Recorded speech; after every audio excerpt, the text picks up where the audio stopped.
everyone. We are back with another episode of Beyond the Sold Sign. Thank you for joining us today again. And as y'all can see, we are in a different space today. Super excited about that. Again, my name is Naya. And Lauren. And we are your favorite hosts and realtors. And today we have a guest with us, Mr. Ron Curtis. And we are in his awesome space today. He's going to tell us all about this space, all about what he's doing. So go ahead and introduce yourself. Well, thank you, Lauren and Naya, for having me. I'm excited. So my name's Ron Curtis. Some people call me Dr. Financial.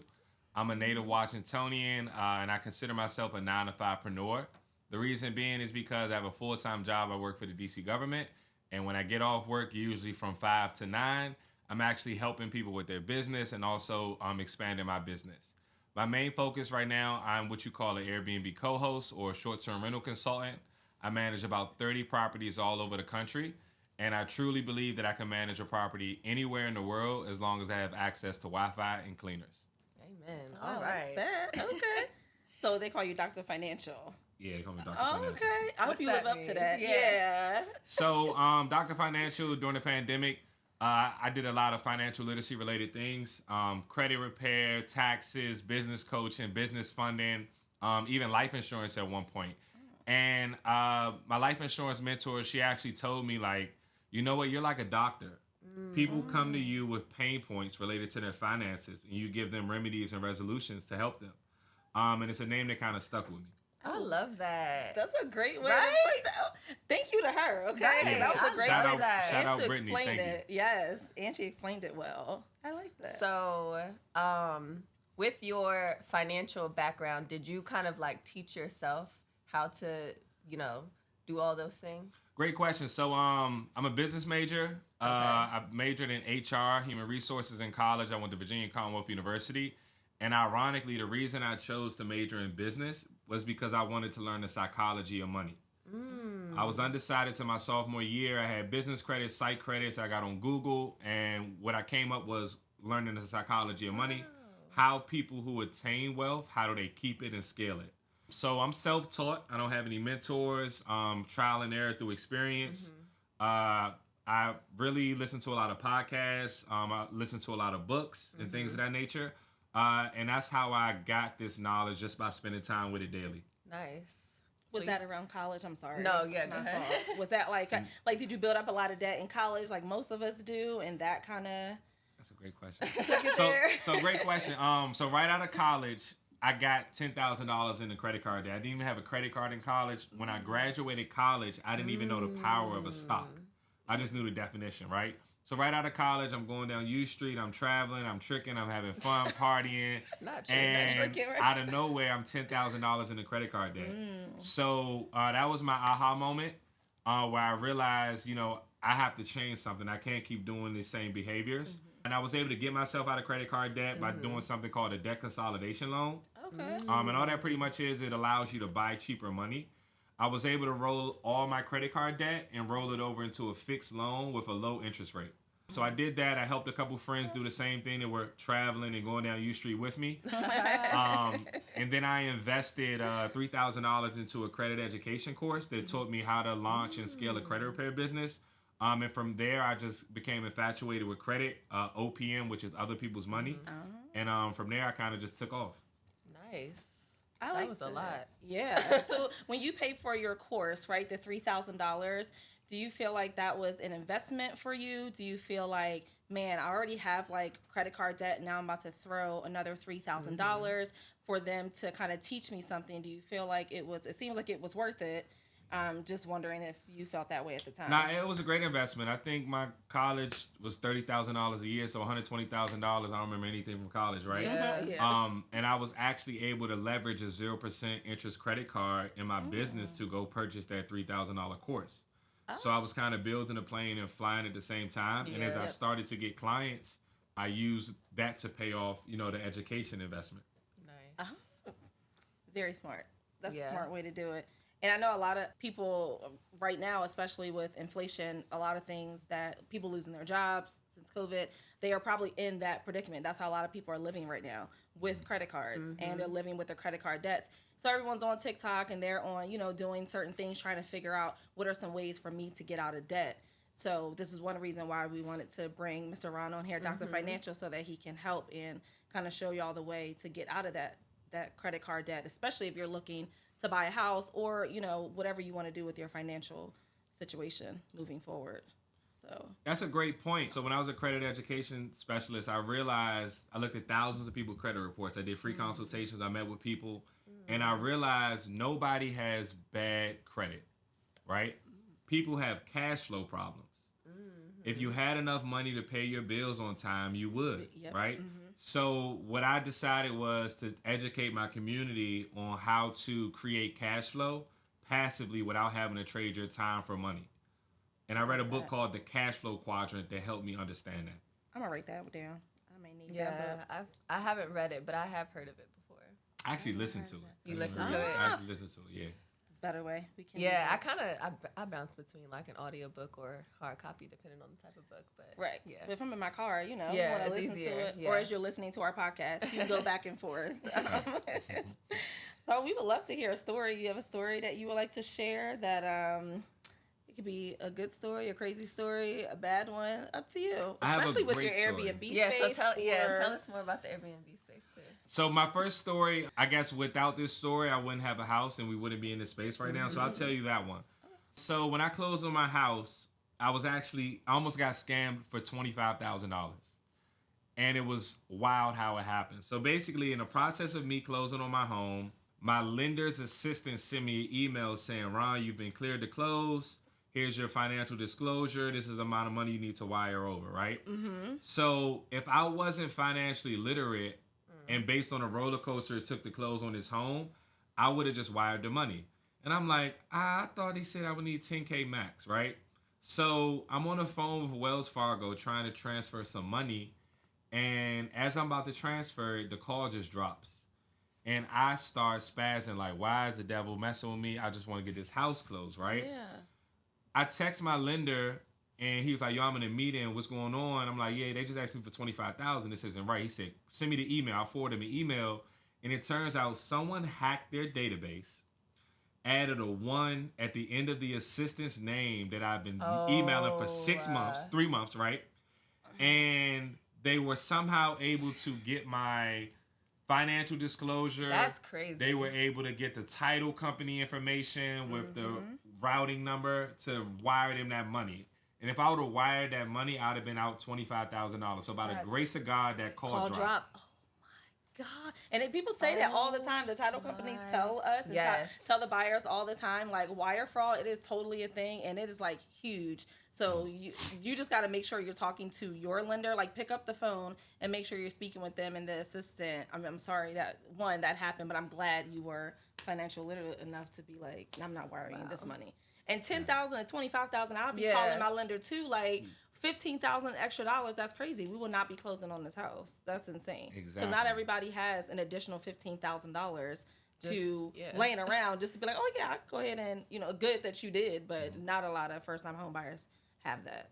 Yeah, and what I thought was interesting, they made me, I think in the beginning, sound like some type of like if that happens, it's on me. Right, disclosure, And I was like, whoa, was this like an inside job? Because no. I mean, not an inside job, but it was amazing. I mean, it's wild that people actually are out here scamming like that, and that's a very efficient scam right there. Yes. If you catch the right person lacking. So make sure you review all your documents and know your numbers. Yes, with your actual lender and your realtor. If for whatever reason you have any questions, like call your realtor up, text them, whatever. Just ask them, make sure the numbers are right, because they should be reviewing the numbers with you as well anyway.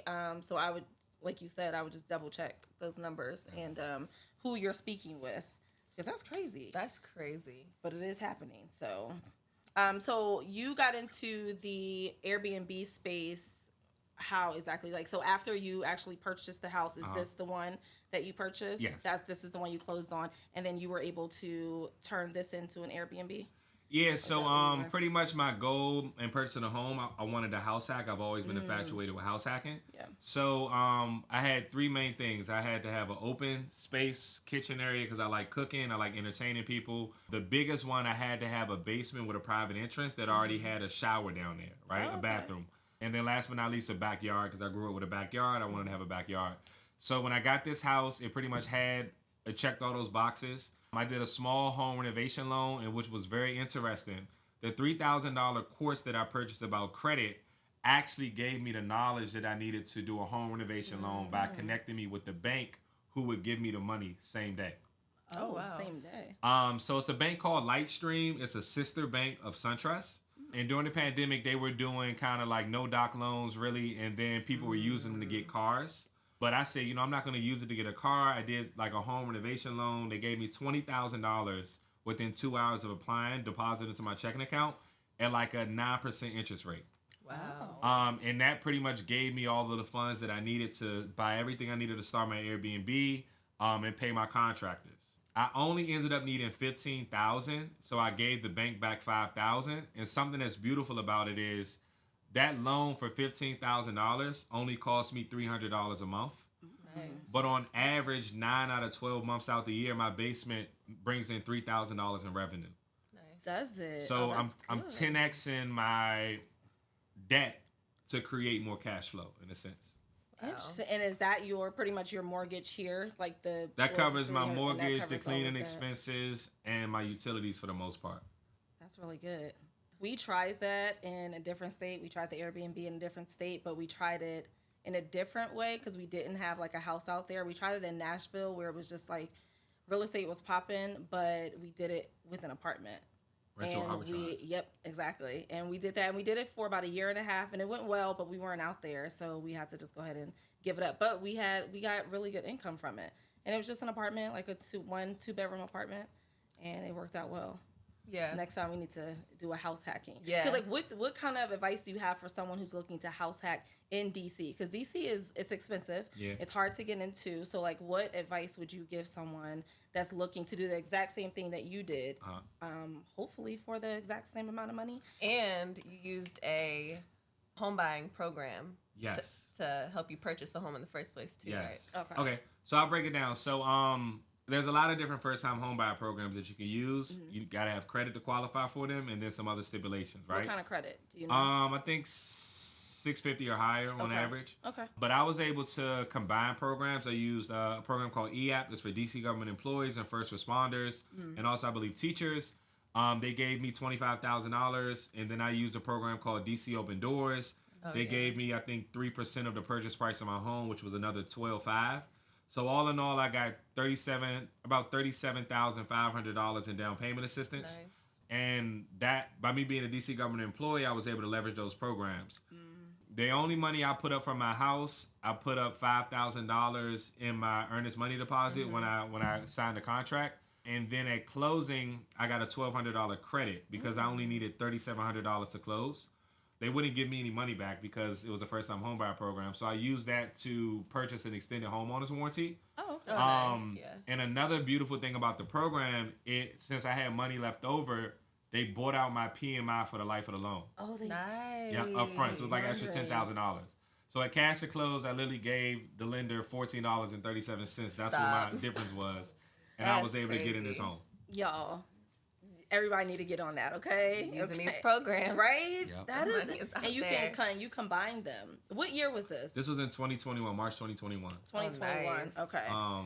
Originally looking at NACA, but I think my Yeah. income requirements weren't where it needed to be because my goal is to buy as a multifamily, right? Yeah. So in DC, if anyone wants to purchase a home and do something like this, try to buy something that already has the setup or try to get a duplex or a triplex or a multifamily because now you can pretty much turn it into a boutique hotel, live in one, rent out the other three. I like that. That's a good that's a really good idea.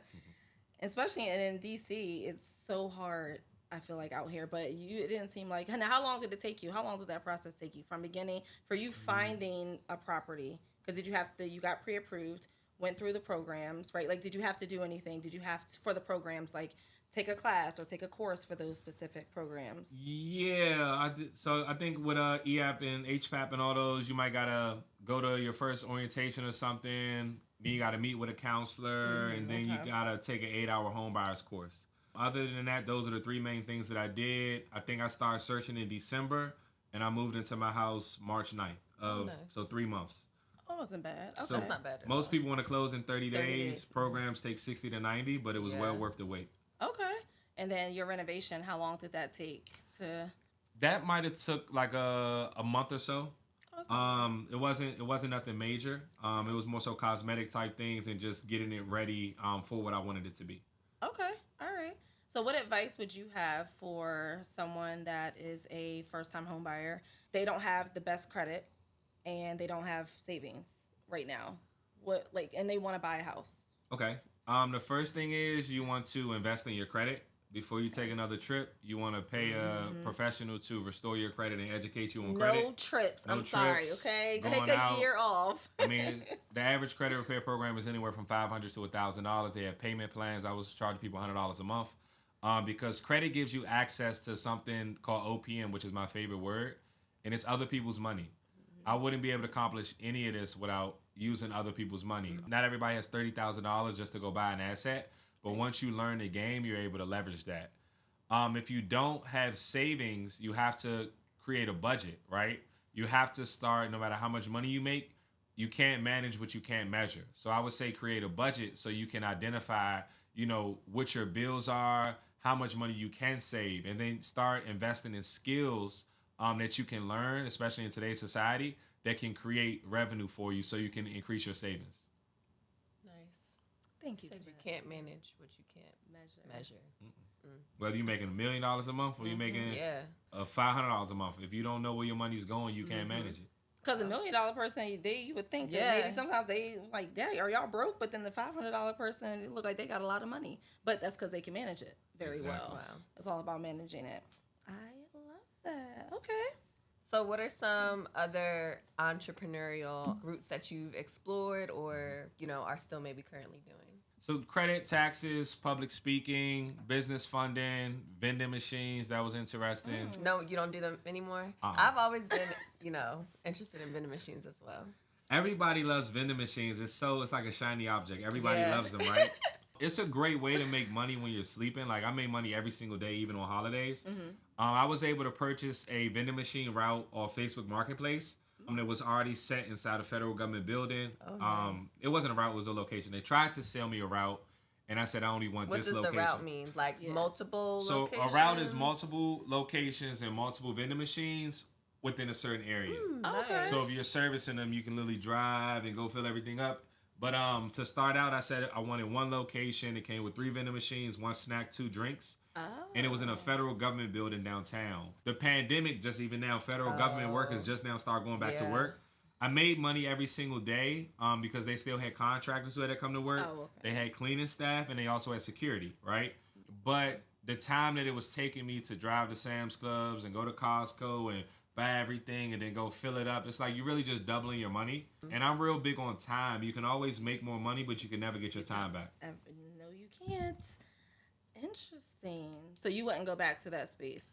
No, because the guy who sold me the machines, he's been doing it for 17 years, and he told me in order to retire from vending machines, you have to have 100+ machines in like high gross revenue producing locations. Yeah, because who is he going to fill them all up, or I'm assuming he got somebody that's doing it? I mean, he had a company, but he had people that do it. Then you got maintenance on the machines. I didn't even know how to change the prices when I first started. You got that part, right? Coke, ginger ale, Gatorade. Like you had to press codes and stuff to change stuff. It was a big learning curve, but I'm real big on like using my money to exchange value for value. So if I'm at work and I see a guy working on a vending machine, I'm like, hey, bro, you know how I work on vending machines? Yeah, let me get your number. I need a mechanic. So yeah, but just for me, that's not working for me. I think it's a great foundation for somebody who wants to start a business. Yeah. You learn about managing your inventory. You learn about card readers and credit card processing. You learn about managing your budget, your sales, customer service, right? So it's a lot of different things that you can learn. Yeah. And I realize in business where I'm at this point, everything's just stacking on top of one another. Okay, I'm surprised you found that on Facebook Marketplace. They just selling vending machines. You go on Facebook Marketplace right now, type in vending machines. Stop. And if you cut on the notification for any time somebody posts a vending machine, it'll come to your phone like a text message. Really? I did not know they would just sound, because I'm like, oh, I gotta like find a location, because I was thinking about it. Yeah, I thought about it. Oh, gotta find a location, put one in. But if it's already in somewhere that's like a high traffic or a good location. My thing is like hospital, schools, things where people they're not leaving. You have to go in. You got to go into a school. You got to go, hopefully you're not going to go into a hospital, but it's high traffic. So if they're like already in there and they are selling that, that's not a bad. Right, like Not a bad I'm just thing. walking into a situation that's set up already. Right. That's Yeah. what I would prefer that. High traffic and high wait times. Yeah. High Car wait. People get dealerships, hungry.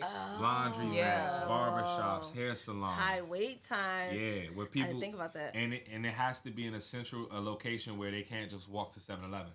Yeah. Oh. A 24-hour bus facility like a Union Station, like stuff like Yeah. that. Airport.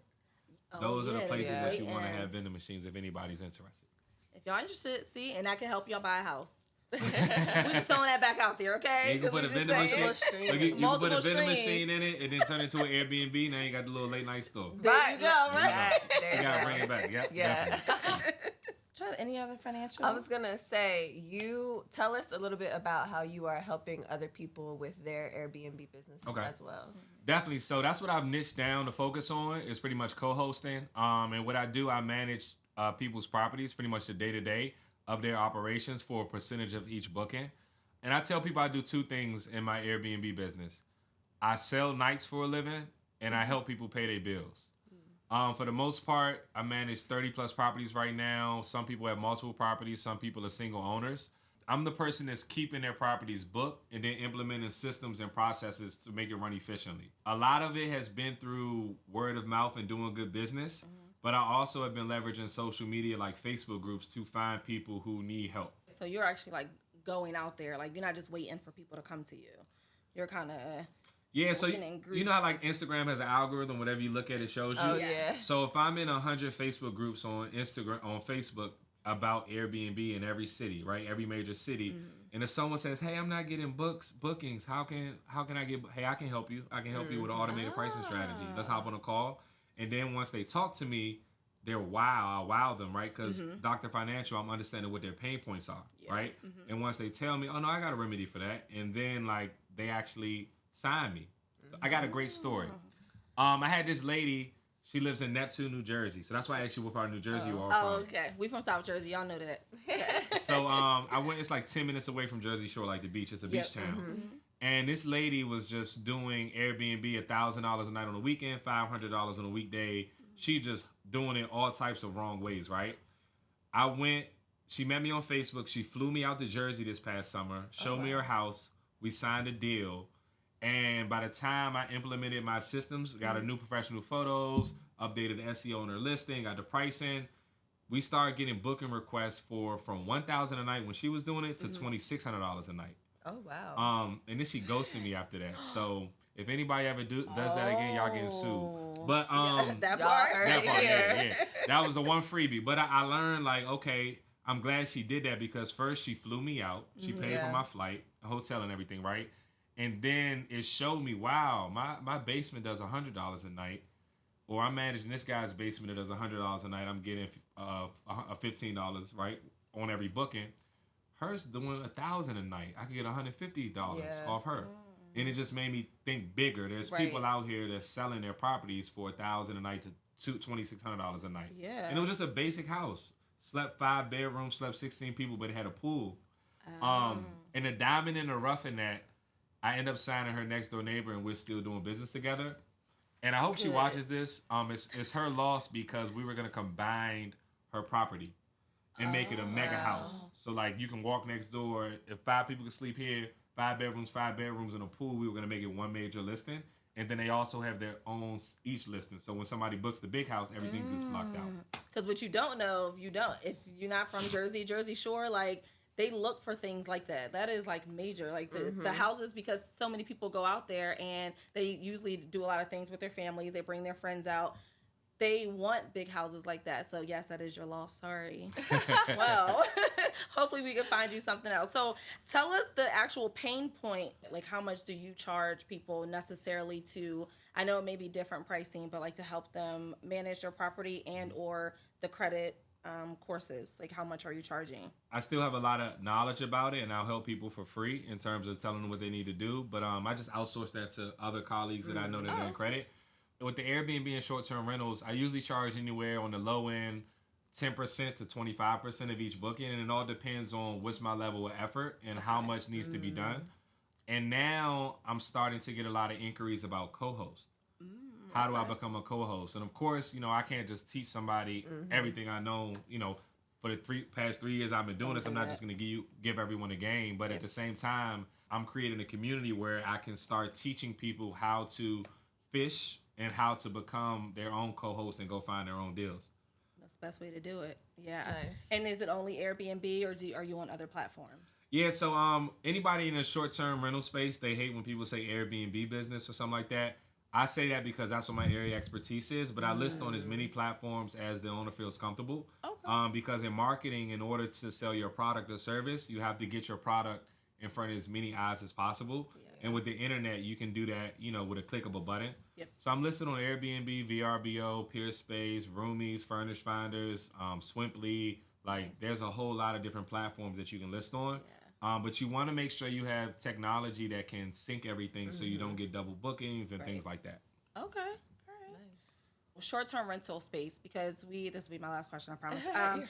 This is pretty big in just the real estate area now. So when our sellers need to sell, they don't always have the opportunity to move right into their new house. So they may need 2 months. But the buyer who's buying their house is not allowing them to do a rent back. So the sellers can't stay in their house. They have to sell and they need to leave. The issue is, where do they go for those 2 months? So that is where someone like you would come in, because we could offer our sellers a short-term rental space for 2 months where they can put their stuff in storage or wherever they need to put it. They don't need to move it into the short-term space, but at least it gives them somewhere to live. It's close to the area, either where they just sold or maybe where they're currently living or where they're moving to. That way they don't have to stay in their house and get a rent back. So a short-term rental space is something that we would definitely love to look into as well for our clients. Definitely. So I actually manage a few properties that are set up like that. Okay. So because DC has strict regulations now, they don't have a regulation for renting for more than 30-day plus, right? Okay. So I've had a lot of different clients, and not even just in DC, all across major cities. That same exact scenario. They sold their house, they need somewhere to live until they can buy their next house. Yep. And they literally rent for 30 to 45. I've had people rent for 3 months at a time, strictly through Airbnb. I had a guy in the military. He paid $12,000 over a course of 3 months, and he kept extending because his closing kept getting pushed back. Yep. So you get a fully furnished property. You don't have to pay utilities. You don't have to worry about maintenance. You're just paying the average daily rate for that property. Just to stay here. Perfect. Very easy. Just move in that way. You don't have to, be inconvenienced, I guess. Yeah. Okay. Well, thank you for asking. I don't know if you have more questions. I do just have one more question. For the Airbnb folks that you are managing, their property and all that, have you yet had any inquiries about helping people? Because the people that you're helping, you found them and they were already running it. But has anybody come to you to help them transform their home or their space into an Airbnb property? Or are people asking you how to? Yeah, so I've had all types of people. Yeah. We walk in and there's nothing in the property, and we get an interior designer from there. Okay. I've had people come in with everything fully furnished and say, "Here you go, the keys, Ron," and from photos on. Okay. I've had rental arbitrage opportunities where people in apartments, when they move in the furniture, they didn't know where to put the couch like that. Oh, you put that there, so it's nice. It's kind of like a one-stop shop in a sense. Nice. It depends on what you need help with, and I'm realizing there's so many verticals in this game. There's people with multiple Airbnbs that have no idea what they're doing, respectfully. Yep. And I consider them amateurs, and I'm a pro in the realest sense. So I can either come to you, you come to me, help you revamp your listing, or if you come to me with a property that you just bought and you want to do Airbnb or a private room, etc., I can help you. Awesome. That would be great. Yeah. Well, so realtor that's your guy. Yeah, that is for real. This is your guy. Thank you, Ron. And tell them give them some information about where they can find you, your contact information, how they can reach you. All right, yeah. So you guys can find me. I'm starting to put out a lot more content on Instagram and TikTok. That's the best way to get in contact with me. You can follow me on Instagram at wavy_stay. That's WAVY_STAY.